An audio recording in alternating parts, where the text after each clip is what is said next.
Jaray, so starting off, what can you take from the lessons learned on the road in Auburn and apply to this game on the road in Florida? Just execute. That's all we got to do.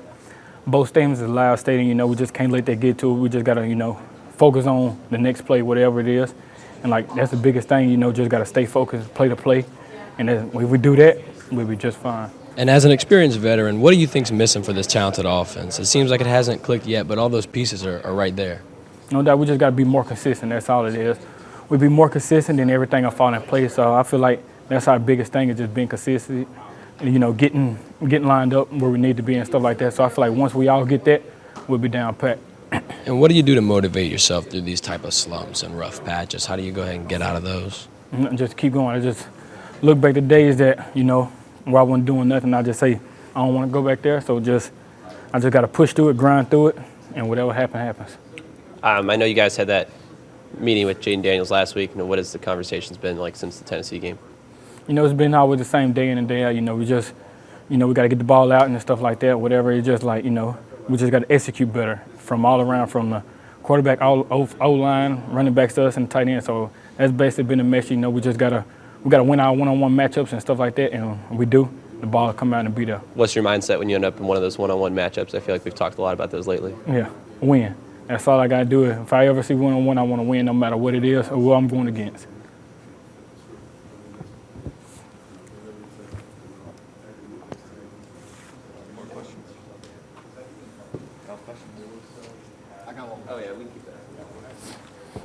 What was the morale like when Kayshawn got in the end zone for the first time this season? Did y'all celebrate, or did you say anything, or business as usual?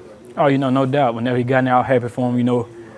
That was his first time since an injury or whatever. And as soon as he scored, I went up to him and said, first one since you've been back. He was like, yeah, it's been a year. He was happy. I was happy for him. And, I feel like now he got in there, y'all finna see many more of them. How do you guys get yourself on the right path? I feel like these past few years you could kind of let the season get away from you and start losing more games. How do you prevent that from happening this year?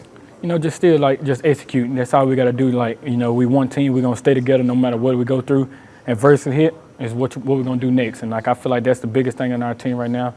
We lost the game, whatever. We put in the past. We're not even worried about it anymore. We're worrying about this week, focusing on Florida, take it one game at a time. So I feel like once we do that, the outcome will speak for itself. How does the rivalry with Florida kind of add to this week's game? It's a rivalry basically, but, everybody's ready for it.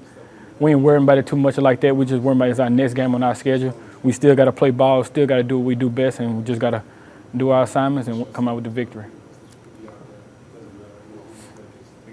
We got another one. We got one more.